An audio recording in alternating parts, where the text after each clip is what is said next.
औज़ुबिल्लाहि मिनश्शैतानिर्रजीम बिस्मिल्लाहिर्रहमानिर्रहीम। टाटा बच्चों, बछुस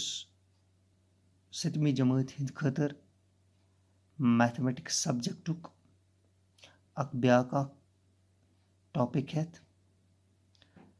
अगर तो याद आसि पतमिस टॉपिकस मज करेव अस डिस्कस लाइन, तो आज करो अस डिस्कस एंगल्स। तिकाज तुम वुचान तुंदिस मैथ्स मज युस चैप्टर सह लाइन्स एंड एंगल्स, यानी हम पकान लाइन्स एंड एंगल्स कम्प्लीमेंट्री, यानी लाइन्स एंड एंगल्स हेकन न डिटैच गसित अक अकिस निश की, हम रोजन न दूर अक अकिस निश की। तिकाज तुम वुचान लाइन बनावान एंगल। एंगल क्या गो? मिसाल के तौर पर तुह गोब्रो पोर्मुत यह गई यह वन आर्म, क्या वन यह गई ब्याक आर्म, यानी यह गई आर्म, यह क्या गई आर्म। येल यम ज आर्म रले कुन पॉइंट्स पे, यथ वन पॉइंट ऑफ कंटैक्ट, या वनस यथ one point of contact. Point of contact गो यत तम रलन, या पॉइंट ऑफ इंटरसेक्शन वनस गो। युस यह स्पेस यमन दोन आर्मन दरमियान आसान छ, space between two intersecting arms, अस वन यह गो एंगल। अस गोब्रो वन यह गो एंगल। गो क्या गो तेल एंगल? एंगल गो तेल space between two intersecting arms, यानी यम ज आर्म, यह गई अख आर्म, यह गई ब्याक आर्म, यम आर्म्स ये रले गो यमो कोर इंटरसेक्ट, इमन आर्मन दरमियान युस यह space this is called as angle. अच्छा गोब्रो वन यह गई एंगल। तो टाइप्स ऑफ एंगल क्या तेल? एंगल एंगलन हंद कस्म क्या यम आज डिस्कस करो। तो पहली किस्म जो है दैट इज कॉल्ड एज, थे तो याद बत लगे एक्सरसाइज में,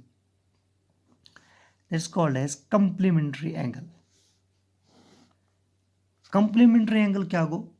कंप्लीमेंट्री एंगल गो येलि दोन एंगलन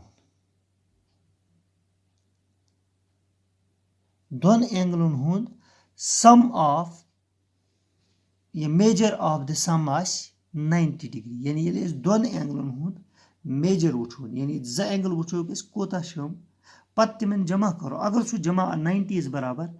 तिमन एंगलन हम गई कंप्लीमेंट्री। तम गई यानी sum of the measures of two angles अगर 90 आव,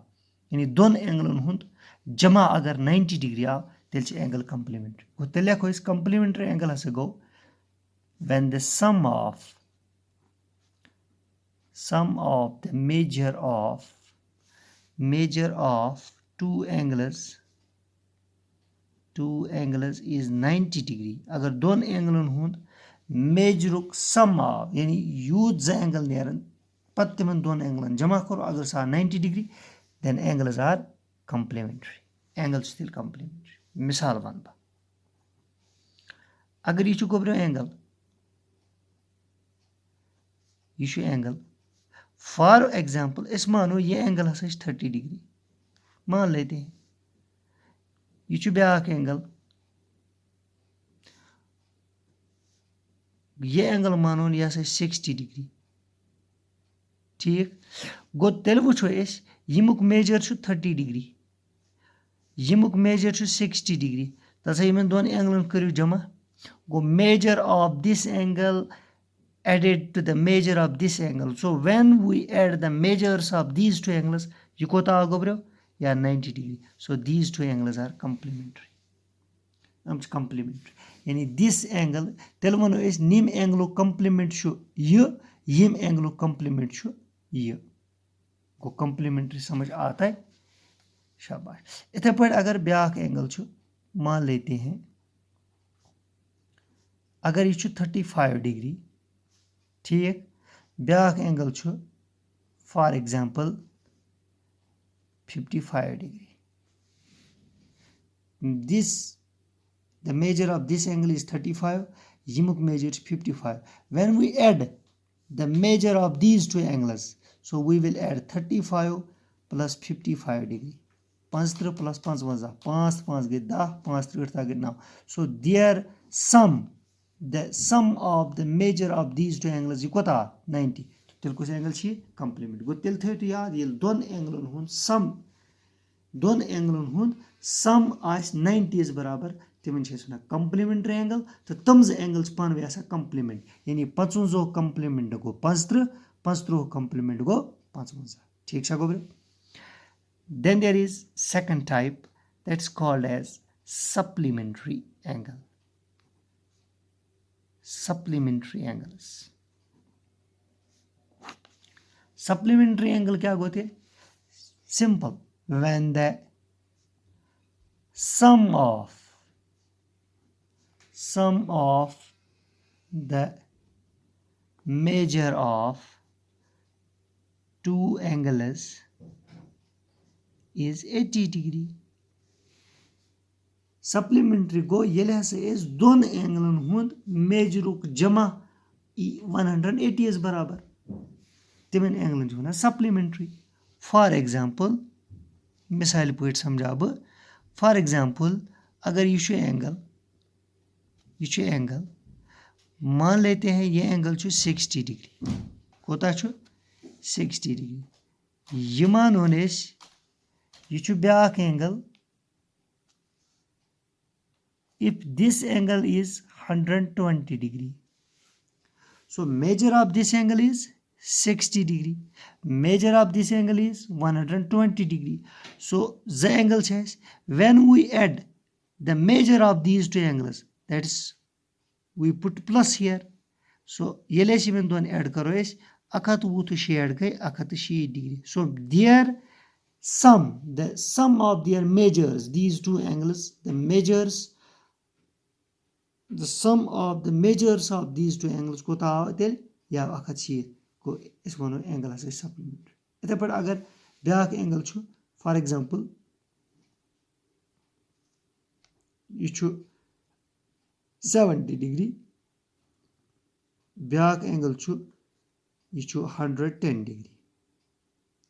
तो यमुक measure 70 degree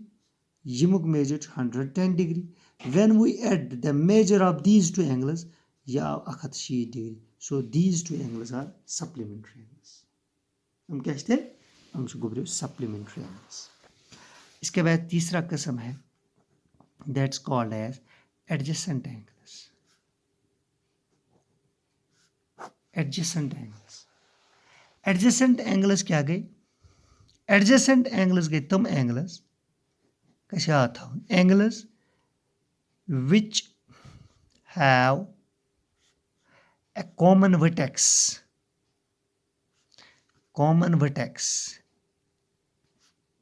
and do not overlap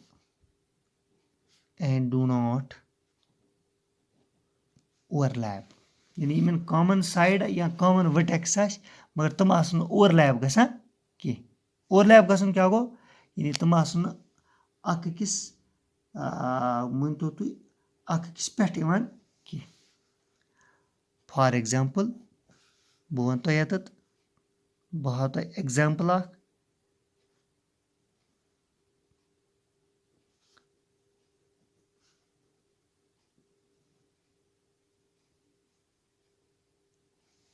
या इस वनो एडजेसेंट एंगल्स हसा गई तुम एंगल्स यमन हसा कॉमन वर्टेक्स या कॉमन आर्म आस angles which have a common vertex या common arm oblique common vertex यानी इन कॉमन आर्म आसान या कॉमन वर्टेक्स आसान मिसाल वन बह अगर यह थो ना ए यह गो बी यह गो डी यह गो सी कत बूझो इस यह एंगल यत एक एंगल ए बी डी बनो अख एंगल इथे पे बनो ब्या एंगल सी बी डी एक बनो ब्या एंगल वन सो तह क्या बसान यम छ ज एंगल मगर दोन एंगलन छ अख आम कॉमन एक यी बी डी या दोन एंगलन छ एक यी वर्टेक्स बी कॉमन गो या छ यमन कॉमन वर्टेक्स बी बे छ यमन कॉमन आर्म बी डी गो इमन एंगलन यमन कॉमन आर्म या कॉमन वर्टेक्स आस कॉमन गो युस दोनवयन हुंद हिस्सा आस मिसाल ए बी डी छ अख एंगल गो इमिच आर्म छ अख ए बी ब्याक छ बी डी इथे पट डी बी सी छ ब्याक एंगल गो अमुक आर्म छ अख बी डी बे छ बी सी गो तेल कुस कॉमन आर्म आ बी डी या कॉमन वर्टेक्स कुस कॉमन वर्टेक्स आ बी इमन एंगलन छ गोब्रो वन यमन कॉमन आर्म या कॉमन वर्टेक्स आस हम गए एडजेसेंट एंगल्स फिक्र तोरा गोब्रो शाबाश एम पत क्या छ गोब्रो ब्याक कसम एंगलन हुन तिमन छ वनाय लीनियर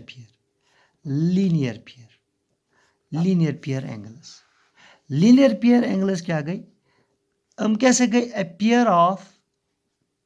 एडजेसेंट एंगल आता पे कन समझ ये एडजेसेंट एंगलन हुंद अख जोर अख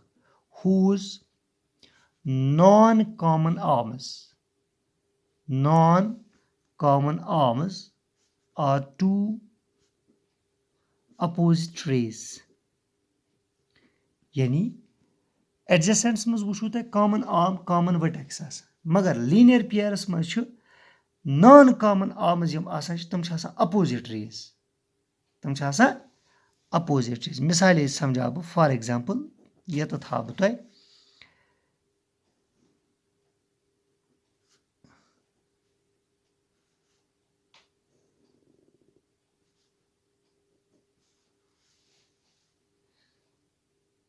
ठीक है वो कित पे युस ये आर्म छ ये नान का ये तो बने ज एंगल ये बने एंगल 1 ये बने एंगल 2 ठीक है गो ये नॉन कॉमन आर्म अत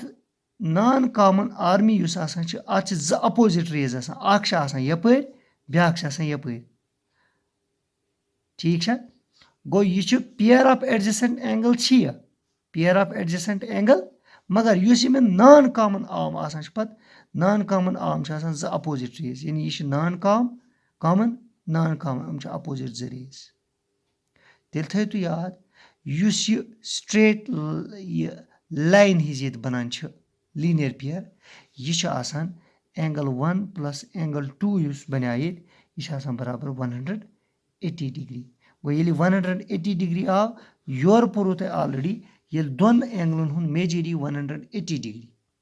सह आसान तेल सप्लीमेंट्री बह हेक तुम ब्याक मिसाल सहित समझ तुम पेन स्टैंड वुचमुत पेन स्टैंड गोब्रो पेन स्टैंड गो ये मज पेन लगित आसान तुम वुचमुत यह पन्ने स्कूलस मज फॉर एग्जांपल अगर यह पेन स्टैंड एक इत पे आसान सह पेन हिल लगित अत मज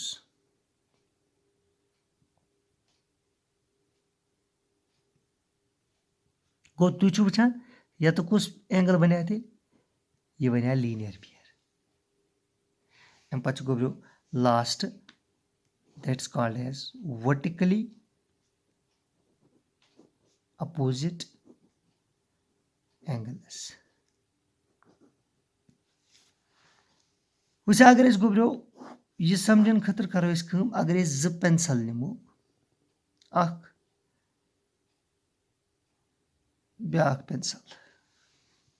हम त्रोक क्रॉसस मज या तुझ लेटर एक्स वो ठीक है ये बने 4 एंगल यह गो एंगल 1 यह क्या गो गोब्रो एंगल 2 यह गो एंगल 3 यह गो angle 4 angle 1 angle 2 angle 3 angle 4 तुझ एंगल 1 यह हेरकन तल अत कुछ अपोजिट अत ही एंगल 3 गो वर्टिकली आव अत अपोजिट एंगल 3 इथे पे एंगल 2 कुछ आव वर्टिकली अपोजिट 4 कथ है समझते शाबाश गो तेल one angle 1 angle 1 is vo गो vertically opposite to angle 3 angle 2 is vertically opposite to angle 4 ठीक है सो तेल क्या बने एंगल 1 اینڈ اینگل 3 یُس چھُ یہِ بنیو تیٚلہِ اکھ جور پیئر آف VOA یعنی ؤرٹِکلی اپوزِٹ اینگلس VOA گوٚو ؤرٹِکلی اپوزِٹ اینگلس یِتھے پٲٹھۍ اینگل 2 تہٕ اینگل 4 یُس چھُ یہِ بنیو بیاکھ جور pair of VOA vertically opposite angles تہٕ مےٚ باسان تۄہہِ آسہِ گوٚبریو یہِ سمجھ آمُت کہِ اینگلٕز پٔرۍ اَسہِ آز 5 قٕسمٕکۍ کمپلمنٹری سپلمنٹری ایڈجسنٹ لیٖنیر تہٕ ؤرٹِکلی اپوزِٹ اینگل تہٕ یہِ تھٲیِو تُہۍ یاد تہٕ یہِ تٲرِو تُہۍ پنٕنِس نوٹ بُکس پٮ۪ٹھ تہٕ یہِ لگہِ اَسہِ برونٛٹھ کُن ایٚگزرسایزس منٛز درکار تہٕ شُکریہ